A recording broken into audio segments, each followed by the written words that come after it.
नमस्कार। नमस्कार। आज हम एक बहुत ही खास ग्रंथ पर बात करने वाले हैं।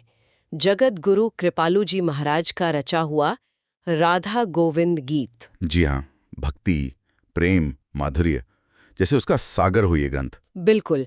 और हमारी आज की ये जो चर्चा है इसका आधार है एक स्रोत, राधा गोविंद गीत, कृपालु जी का भक्ति रस। कोशिश रहेगी कि हम इस ग्रंथ के भावों को, इसके संदेश को थोड़ा और गहराई से समझें। हाँ, मतलब सिर्फ जानकारी नहीं, बल्कि वो एहसास, वो अनुभव जिसके लिए कृपालु जी जाने जाते हैं, उस तक पहुंचने की एक कोशिश। और देखिए, जगत गुरु कृपालु जी महाराज 20वीं सदी में राधा कृष्ण प्रेम की जो धारा बही, उसके वो एक प्रमुख स्तंभ माने जाते हैं। सही कहा।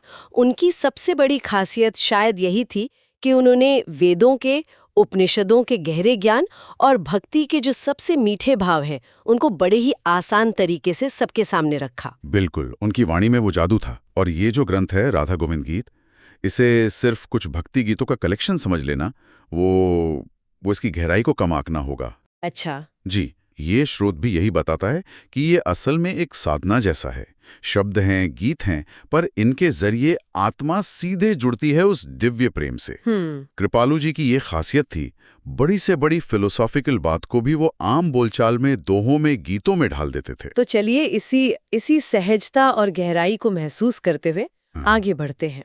पहला जो खंड है उसमें कृष्ण और राधा की लीलाओं के बारे में बात है, और खास तौर पे नाम की महिमा। हाँ, नाम महिमा।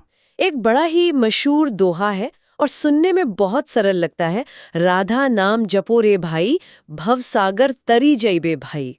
सुनने में तो बिल्कुल सीधा सा है, पर क्या इसका मतलब भी इतना ही सीधा है?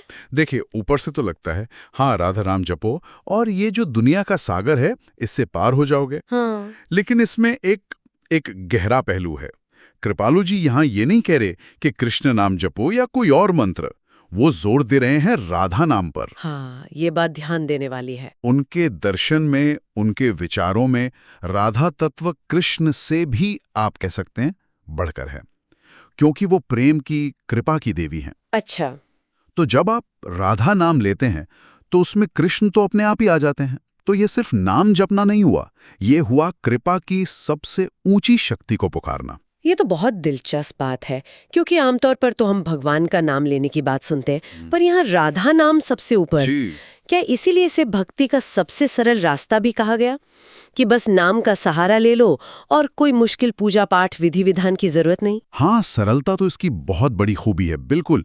लेकिन ये सरलता मतलब ऊपरी नहीं है, ये उस गहरे विश्वास पर टिकी है कि नाम में स्वयं भगवान की शक्ति है।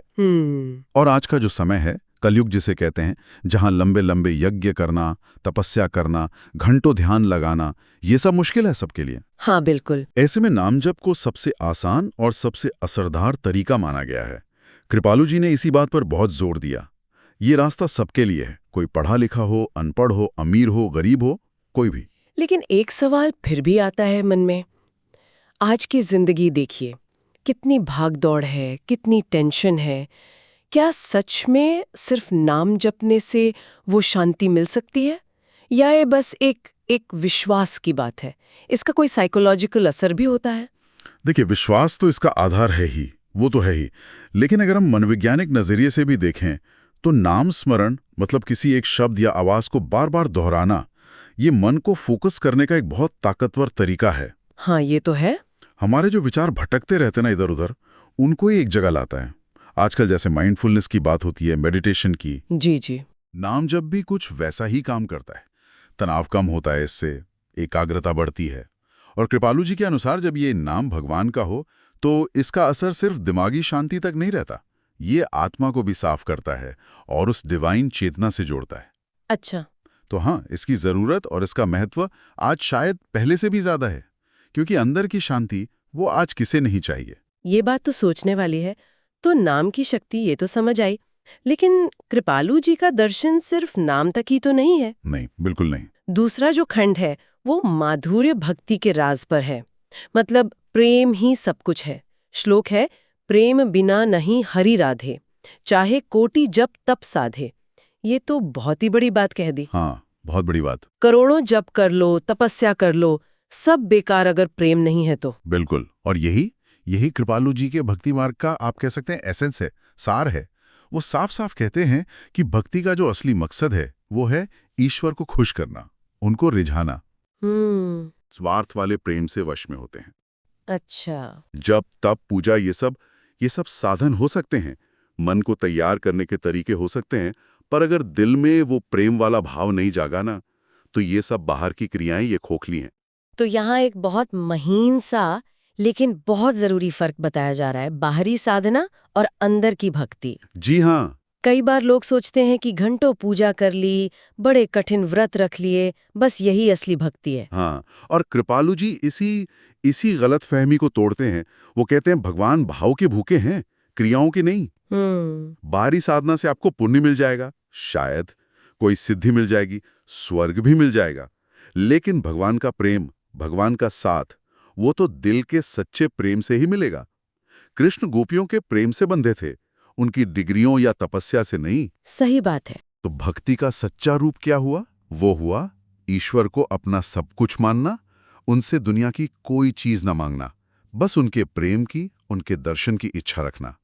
ये एक तरह का आप कह सकती हैं डिवाइन रोमांस है, भक्त और भगवान के बीच प्रेम का एक मीठा रिश्ता। निस्वार्थ समर्पण, ये सुनने में कितना आदर्श लगता है, पर क्या ये आम इंसान के लिए मुमकिन है जो हजार इच्छाओं से घिरा हुआ है? कृपालु जी कहते हैं कि ये मुमकिन है, अभ्यास से, प्रैक्टिस से। अच्छा। शुरुआत में इच्छाएं होंगी, मन भटकेगा, लेकिन जब हम लगातार भगवान के रूप का, उनके गुणों का, उनकी लीलाओं का ध्यान करते हैं, उनका नाम जपते हैं, तो धीरे धीरे दुनिया की चीजों से मोह कम होता जाता है और भगवान के लिए प्रेम बढ़ता जाता है। ये एक प्रोसेस है, धीरे धीरे होता है। जरूरी ये है कि दिशा सही हो और कोशिश जारी रहे। ये प्रेम की यात्रा ये और भी गहरी हो जाती है जब हम तीसरे खंड पर आते हैं। ये बात करता है विरह के माधुर्य की। हाँ, विरह। श्लोक है, मिलन सुख तो सबई मिलत है, विरह सुख दुर्लभ पाए। ये थोड़ा विरोधाभासी नहीं लगता? विरह मतलब जुदाई, उसमें सुख कैसे? वो तो दुखदाई होता है। बिल्कुल, यहीं पर भक्ति अपनी ऊंचाई पर पहुंचती है, और ये समझना शायद आम लॉजिक से थोड़ा मुश्किल हो सकता है। हाँ। कृपालु जी और उनसे पहले भी बहुत से भक्त कवियों ने विरह को यानी जुदाई को मिलन से भी ऊंचा दर्जा दिया है। क्यों? हाँ, क्यों? क्योंकि देखिए, मिलन में तो प्रियतम साथ हैं, सुख मिलना तो स्वाभाविक है, लेकिन विरह में जब वो सामने नहीं है, तब भी उनकी याद में, उनकी तड़प में लगातार डूबे रहना, हर पल बस उन्हीं का सोचना, ये प्रेम की गहराई, उसकी इंटेंसिटी दिखाता है। अच्छा। ये जो तड़प है ना, ये भक्त को एक पल के लिए भी भगवान से दूर नहीं होने देती। और इस विरह में, इस जुदाई में एक अजीब सी मिठास होती है, एक नशा होता है। तो क्या ये वही भाव है जो गोपियों ने महसूस किया था जब कृष्ण मथुरा चले गए थे? उनके विरह को भक्ति साहित्य में इतना ऊंचा स्थान क्यों दिया गया है? बिल्कुल वही। गोपियों का विरह है, और खासतौर पर राधा रानी का विरह, उसे माधुर्य भक्ति का शिखर माना जाता है। कृष्ण के जाने के बाद ऐसा लगता था जैसे उनकी जिंदगी रुक गई हो, बाहर से, पर अंदर से तो वो हर पल कृष्ण में ही जी रही थी। उनकी हर सांस कृष्ण का नाम ले रही थी, उनका हर काम कृष्ण के लिए था। जी। उनका विरह सिर्फ रोना पीटना नहीं था, वो प्रेम की एक आग थी जिसमें वो लगातार जल रही थी, और उसी जलन में उन्हें एक दिव्य आनंद मिल रहा था। ये दिखाता है कि सच्चा प्रेम शरीर की मौजूदगी का मोहताज नहीं होता, वो आत्मा का आत्मा से कनेक्शन है। एक साधक के लिए जो इस रास्ते पर चलने की कोशिश कर रहा है या कर रही है, इस विरह वाले भाव का क्या मतलब हो सकता है? क्या उसे भी ऐसी ही तकलीफ से गुजरना पड़ता है? देखिए, साधक के लिए ये विरह का भाव ईश्वर के लिए एक तीव्र प्यास जगाने का काम करता है। प्यास? हाँ, जब तक हमें दुनिया की चीजों में सुख दिखता है, मजा आता है, तब तक भगवान के लिए वो सच्ची तड़प पैदा नहीं होती। जब ये एहसास गहरा होता है कि अरे, ईश्वर के बिना तो सब फीका है, सब खाली है, तब अंदर एक मीठी सी चुभन उठती है। वही विरह की शुरुआत है। ये साधक को दुनिया से थोड़ा अलग करती है, वैराग्य की तरफ ले जाती है, और ईश्वर के लिए उसके प्रेम को और मजबूत और फोकस बनाती है। लगती है पीड़ा जैसी है, पर असल में ये आत्मा के जागने का प्रोसेस है। ये तो बहुत ही गहरा है। नाम की शक्ति, फिर प्रेम की जरूरत, और अब ये विरह की अनोखी मिठास। ये सब कहाँ जाकर मिलते हैं? शायद चौथे खंड में, जहाँ रासलीला और आत्मा के नृत्य की बात है। जी बिल्कुल। श्लोक है, रास रचियो वृंदावन माही सकल जीव पावन पाही। रासलीला को तो अक्सर बस कृष्ण और गोपियों के नाच गाने के तौर पर ही देखा जाता है। हाँ, आमतौर पर यही समझा जाता है। हम्म। लेकिन कृपालु जी महाराज और दूसरे जो रसिक संत हुए हैं, उन्होंने इसके बहुत गहरे आध्यात्मिक मतलब को समझाया है। क्या मतलब है वो? उनके अनुसार रासलीला सिर्फ कोई गुजरे जमाने की घटना या मनोरंजन नहीं थी। ये एक शाश्वत लीला है जो आज भी सूक्ष्म जगत में चलती रहती है। वृंदावन में जो रास हुआ वो असल में जीवात्मा का परमात्मा के साथ महामिलन का प्रतीक है। जीवात्मा का परमात्मा से मिलन, इसे थोड़ा और खोलेंगे? हाँ, देखिए, रास में क्या होता है, हर गोपी को ये लगता है कि कृष्ण सिर्फ उसी के साथ नाच रहे हैं। हाँ, ऐसा कहते हैं। ये क्या दिखाता है कि परमात्मा हर एक आत्मा से पर्सनली जुड़े हुए हैं, बिल्कुल व्यक्तिगत रूप से। और रास में गोपियां अपनी सुध-बुध खो देती हैं, अपना मैपन भूल जाती हैं, पूरी तरह कृष्ण में डूब जाती हैं। यही तो योग की सबसे ऊंची अवस्था है, आत्मा का परमात्मा में मिल जाना। ये बाहरी नाचना नहीं है, ये चेतना का नृत्य है। और सकल जीव पावन पाही का मतलब है कि जो भी इस दिव्य लीला को याद करता है, इसका ध्यान करता है या इसके बारे में सुनता भी है, वो भी पवित्र हो जाता है, क्योंकि ये आत्मा के सबसे शुद्ध रूप और परमात्मा के साथ उसके असली प्रेम संबंध का जश्न है। तो क्या इसीलिए वृंदावन को आज भी भक्ति का इतना बड़ा केंद्र माना जाता है? क्या वहाँ की मिट्टी में, हवा में आज भी उस रास की ऊर्जा है? भक्तों का तो यही मानना है। बिल्कुल, वृंदावन सिर्फ एक ज्योग्राफिकल जगह नहीं है, वो एक चेतना का स्तर है। अच्छा। माना जाता है कि कृष्ण की लीलाओं की, खासकर रास लीला की, वो दिव्य ऊर्जा वहां आज भी मौजूद है। इसीलिए वहां जाना, वहां की धूल में लौटना, वहां की हवा में सांस लेना भी भक्तों के लिए एक आध्यात्मिक अनुभव होता है। वो धरती उस शाश्वत प्रेम की गवाह है। अद्भुत। और अब हम आते हैं आखिरी खंड पर। ये साधक के लिए एक सीधी सीधी गाइडेंस जैसा लगता है, कृपालु जी के संदेश का निचोड़ शायद। जी हैं। श्लोक है, हरि नाम बिनु दुख हरि नाही, कहे कृपालु यह सत्य समाही। जी, ये एक तरह से सार वचन है, बिल्कुल निचोड़। कृपालु जी पूरे भरोसे के साथ, पूरे अधिकार से कहते हैं कि ये परम सत्य है। इसमें कोई शक नहीं है कि हरि यानी ईश्वर के नाम के बिना दुनिया के दुख दूर हो ही नहीं सकते। किसी भी तरह के दुख। हाँ, चाहे वो शरीर के कष्ट हों, मन की उलझने हों या आत्मा के रास्ते की बाधाएं हों, सबका आखिरी और पक्का इलाज हरि नाम का सहारा लेना ही है। ये नाम ही वो संजीवनी बूटी है जो हर मर्ज को ठीक कर सकती है। लेकिन फिर वही प्रैक्टिकल सवाल, आज की भाग दौड़ में जहां 5 मिनट निकालना मुश्किल है, इस नाम स्मरण का अभ्यास कैसे करें? कोई आसान तरीका जिसे रोज की जिंदगी में शामिल किया जा सके? कृपालु जी हमेशा प्रैक्टिकल बातों पर जोर देते थे। वो ये नहीं कहते थे कि सब छोड़ छाड़ कर बैठ जाओ। हाँ। उनका सुझाव था निरंतरता, कंसिस्टेंसी। शुरुआत छोटी हो सकती है, दिन में 5 मिनट, 10 मिनट पूरी एकाग्रता से नाम जप या कीर्तन करें। फिर धीरे धीरे इसे बढ़ाने की कोशिश करें। सबसे जरूरी है इसे अपनी दिनचर्या का हिस्सा बनाना। जैसे हम खाना खाते हैं, सांस लेते हैं, और जैसा पहले कहा, इसे चलते फिरते काम करते हुए मन ही मन भी जारी रखा जा सकता है। अच्छा, काम करते हुए भी? हाँ, अजपा जाप की एक स्थिति होती है जहां नाम सांस के साथ अपने आप चलने लगता है। वो लक्ष्य हो सकता है, जरूरी है लगन और भाव।